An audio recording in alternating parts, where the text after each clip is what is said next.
हमारी कहानियाँ देखने वाले 99% लोग ऐसे हैं जो हमारी वीडियोस एंजॉय तो करते हैं, लेकिन उन्होंने हमारा चैनल अभी तक सब्सक्राइब नहीं किया है। अगर आप उन 99% लोगों में से हैं, तो बस आपको एक छोटा सा काम करना है। इस वीडियो के नीचे आपको एक सब्सक्राइब बटन दिख रहा होगा, बस उस सब्सक्राइब बटन को दबाना है। बस इतना सा काम करना है आपको, और लगे हाथ बेल आइकन भी प्रेस कर देना ताकि हमारी लेटेस्ट वीडियो आते ही आपको सबसे पहले पता चले।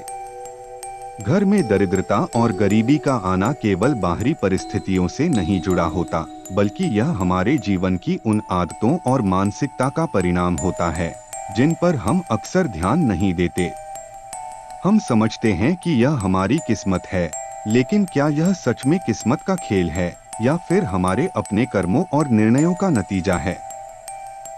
नमस्कार दोस्तों, स्वागत है आपका अपने चैनल कहानाएं वाइब्स पर। वीडियो अच्छी लगी तो लाइक जरूर करें। तो आइए बढ़ते हैं आज की इस कहानी की ओर। बहुत समय पहले की बात है। एक छोटे से गांव में एक किसान मोहन अपनी पत्नी सुमित्रा और 2 बच्चों के साथ रहता था। मोहन मेहनती था, दिन रात खेत में काम करता था, लेकिन फिर भी घर में हमेशा गरीबी और दरिद्रता का साया रहता। मोहन और सुमित्रा की परेशानियां बढ़ती ही जा रही थीं। फसल खराब होना। मोहन अपनी पूरी मेहनत से फसल उगाता, लेकिन कभी बारिश ज्यादा हो जाती तो कभी सूखा पड़ जाता। फसल या तो खराब हो जाती या कीड़े लग जाते। जो फसल बचती उसे बेचने के लिए मोहन को बाजार जाना पड़ता। वहां व्यापारी बहुत कम दाम देते, जिससे लागत भी पूरी नहीं होती।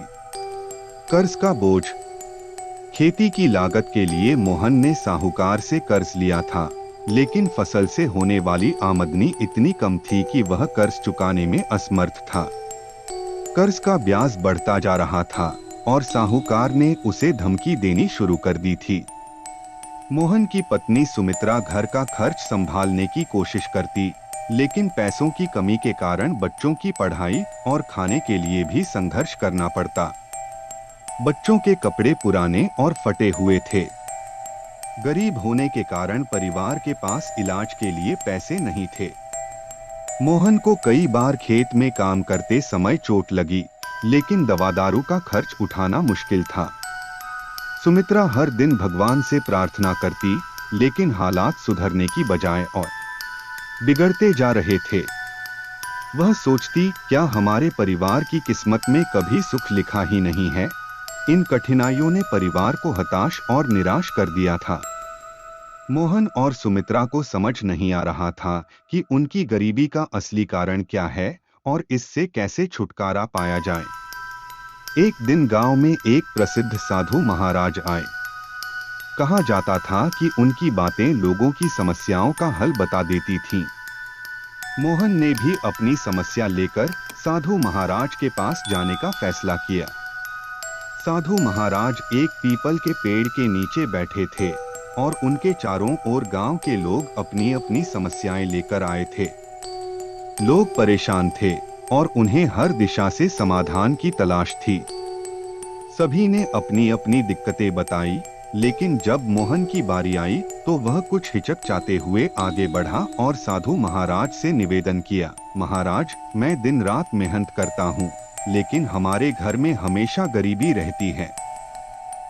फसलें खराब हो जाती हैं, कमाई ठीक से नहीं होती। हम जो भी करते हैं कुछ ना कुछ कमी रह जाती है। ऐसा क्यों होता है? साधु महाराज ने बड़े ध्यान से मोहन की बात सुनी। उन्होंने मोहन की आंखों में छुपे संघर्ष और निराशा को समझा और फिर हल्के से मुस्कुराते हुए कहा, पुत्र, तुम्हारे घर में दरिद्रता का कारण तुम्हारे कर्म और आदतें हैं। यह केवल बाहरी परिस्थितियों का नतीजा नहीं है, बल्कि यह तुम्हारे अंदर की स्थिति का परिणाम है।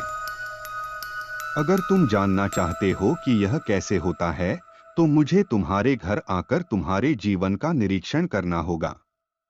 अगले दिन साधु महाराज मोहन के घर पहुंचे। उन्होंने घर में प्रवेश करते ही चारों ओर ध्यान से देखा। घर में हर तरफ अव्यवस्था का माहौल था। बर्तन गंदे पड़े थे, फर्श पर धूल और कचरा जमा था, कपड़े इधर उधर बिखरे हुए थे और कोनों में मकड़ी के जाले लटके हुए थे। दरवाजे की चौखट टूटी हुई थी और खिड़कियों के पास झाड़ियां उग आई थीं। साधु महाराज ने सुमित्रा को बुलाया और गंभीर स्वर में पूछा, पुत्री, घर की यह दशा क्यों है? क्या तुम इसे ठीक नहीं कर सकती? सुमित्रा ने झेंप हुए सिर झुका लिया और धीमे स्वर में बोली, महाराज, खेत और बच्चों का काम इतना होता है कि सफाई पर ध्यान नहीं दे पाती। दिन भर के काम के बाद थकान हो जाती है। साधु महाराज ने कहा, पुत्री, यही पहला कारण है जो दरिद्रता को तुम्हारे घर बुलाता है। जहां गंदगी और अव्यवस्था होती है, वहां देवी लक्ष्मी का वास नहीं होता। लक्ष्मी स्वच्छता और अनुशासन पसंद करती है। गंदगी और आलस्य दरिद्रता के निवास स्थान हैं।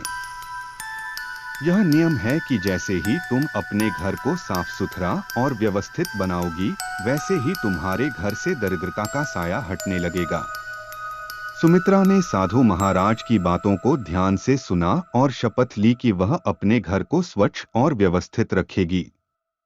साधु महाराज ने आगे कहा, पुत्री, साफ सफाई केवल बाहरी नहीं होती।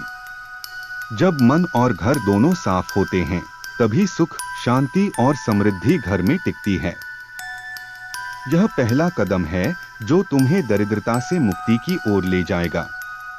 उस रात साधु महाराज ने मोहन और उसके परिवार की खाने की आदतों पर गौर किया। उन्होंने देखा कि खाना खाते समय मोहन और उसका परिवार जरूरत से ज्यादा भोजन निकाल लेते और फिर आधा अधूरा खाकर बर्बाद कर देते। बचा हुआ खाना इधर उधर फेंक दिया जाता था। साधु महाराज ने गंभीर स्वर में पूछा, पुत्र, क्या तुम जानते हो कि भोजन का आदर करना क्यों जरूरी है? मोहन ने सिर झुका लिया और बोला, महाराज, मैं समझता हूँ कि भोजन की बर्बादी गलत है, लेकिन कभी इस पर ध्यान नहीं दिया। साधु ने समझाते हुए कहा, भोजन अन्य देवता का स्वरूप है।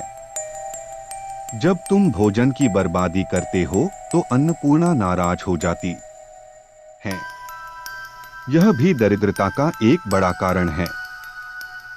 जो घर भोजन का सम्मान नहीं करता, वहां समृद्धि और सुख नहीं टिकते। याद रखो, अन्न का आदर वही करता है जिसके दिल में संतोष और ईश्वर के प्रति श्रद्धा होती है। अगले दिन साधु महाराज ने मोहन से उसके खर्चों और कर्ज के बारे में पूछा। मोहन ने बताया, महाराज, मैंने अपने बच्चों की शादी के लिए भारी कर्ज लिया था। शादी में इतना खर्च किया कि लोगों के बीच इज्जत बनी रहे, लेकिन अब तक वह कर्ज चुका नहीं पाया हूँ और इस कारण हमारा जीवन कठिन हो गया है। साधु महाराज ने गहरी सांस ली और बोले, पुत्र, कर्ज लेना कभी कभी आवश्यक हो सकता है, लेकिन फिजूल खर्ची और दिखावे का जीवन इंसान को गरीबी की ओर धकेलता है। जब तुम अपनी क्षमता से अधिक खर्च करते हो तो तुम अपनी आत्मा पर बोझ डालते हो। ऐसा जीवन दरिद्रता को बुलावा देता है। याद रखो, धन का सही उपयोग और संतोष जीवन में स्थायी सुख लाते हैं। उन्होंने आगे कहा, दिखावे का जीवन एक ऐसा कुआं है जिसमें जितना भी पैसा डालो वह भरता नहीं। अपनी हैसियत के अनुसार खर्च करना सीखो। सुखी जीवन का राज है जितना है उसी में संतोष करना और आवश्यकता से अधिक की लालसा ना करना। कर्ज तभी लो जब वह जरूरी हो और उसे समय पर चुकाने का प्रयास करो। साधु ने मोहन और सुमित्रा को समझाया कि फिजूल खर्ची और दिखावे का असर सिर्फ धन पर ही नहीं, बल्कि घर के मानसिक और भावनात्मक माहौल पर भी पड़ता है। उन्होंने कहा, जब तुम्हारा ध्यान दिखावे पर होता है तो तुम असली सुख और संतोष को भूल जाते हो। तुम्हारी प्राथमिकताएं गलत हो जाती हैं और यही दरिद्रता का सबसे बड़ा कारण बनता है। साधु महाराज ने मोहन के बच्चों से भी बात की और उन्हें सिखाया कि जीवन में सादगी और संयम अपनाना क्यों जरूरी है। उन्होंने कहा, जो लोग सादगी से जीते हैं वही सच्चे सुख को महसूस करते हैं। ज्यादा दिखावा करने वाले लोग हमेशा चिंता और कर्ज के जाल में फंसे रहते हैं। उस रात साधु महाराज ने मोहन और उसके परिवार को एक कथा सुनाई। उन्होंने कहा, बहुत समय पहले एक राजा था। उसका राज्य समृद्ध था, लेकिन अचानक उसका राज्य गरीबी और बदहाली में डूबने लगा। राजा ने हर संभव प्रयास किया, लेकिन हालात नहीं बदले। परेशान होकर वह एक ऋषि के पास गया और अपनी समस्या बताई। ऋषि ने राजा को एक गुफा में जाने का निर्देश दिया और कहा, वहां तुम्हें दरिद्रता की देवी मिलेंगी। उनसे बात करो और अपनी समस्या का हल पूछो। राजा साहस जुटाकर गुफा में गया। वहां उसने दरिद्रता की देवी को देखा, जो अंधेरे में बैठी थी। राजा ने विनम्रता से पूछा, देवी, कृपया मुझे बताइए कि मेरा समृद्ध राज्य अचानक गरीबी में क्यों बदल गया। दरिद्रता की देवी हंसकर बोली, राजन, जब तक तुम अपने राज्य में अनुशासन, साफ सफाई और सत्य का पालन नहीं करोगे, तब तक मैं यहाँ से नहीं जाऊंगी। राजा ने पूछा, आप क्या चाहती हैं? देवी ने उत्तर दिया, मैं वहाँ रहती हूँ जहाँ आलस्य, गंदगी और फिजूल खर्ची होती है। अगर तुम अपने राज्य से यह तीनों चीजें हटा दो तो मैं यहाँ से चली जाऊंगी। राजा ने राशि के निर्देशानुसार पूरे राज्य में सुधार कार्य शुरू किया। उन्होंने लोगों को साफ सफाई, अनुशासन और मेहनत का महत्व सिखाया। धीरे धीरे राज्य फिर से समृद्ध हो गया और दरिद्रता की देवी वहां से चली गई। साधु महाराज ने मोहन से कहा, यह कथा तुम्हारे जीवन पर भी लागू होती है। तुम्हारे घर में भी गंदगी, आलस्य और फिजूल खर्ची का आवास है। जब तक तुम इन्हें दूर नहीं करोगे, तब तक दरिद्रता तुम्हारे घर से नहीं जाएगी। साधु महाराज ने मोहन और सुमित्रा को कई उपाय बताए। 1. साफ सफाई, घर को साफ सुथरा रखें। 2. भोजन का आदर, अन्न का सम्मान करें और बर्बादी न करें। 3. कर्ज से बचाव, केवल जरूरत के लिए ही खर्च करें, दिखावे से दूर रहें।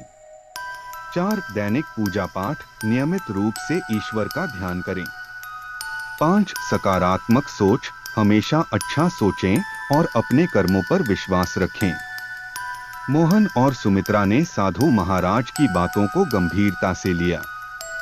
उन्होंने अपने जीवन में अनुशासन लाना शुरू किया। धीरे धीरे उनका जीवन बदलने लगा। फसल अच्छी हुई, कर्ज उतरा और घर में सुख शांति आ गई। साधु महाराज ने जाते जाते कहा, पुत्र, गरीबी का असली कारण हमारे कर्म और आदतें होती हैं। जब हम अपने कर्म सुधार लेते हैं तो दरिद्रता खुद चली जाती है। इस तरह मोहन और उसके परिवार ने सच्चे सुख और समृद्धि का अनुभव किया। दोस्तों, यदि हमारी कहानी आपको पसंद आए तो वीडियो को लाइक करना न भूलें। इसी तरह की मजेदार और रोचक कहानियों के लिए आज ही हमारे चैनल को सब्सक्राइब करें और बेल आइकॉन जरूर दबाएं, ताकि आपको नई कहानियों की सूचना सबसे पहले मिले। अपने सुझाव हमें कमेंट के माध्यम से जरूर बताएं।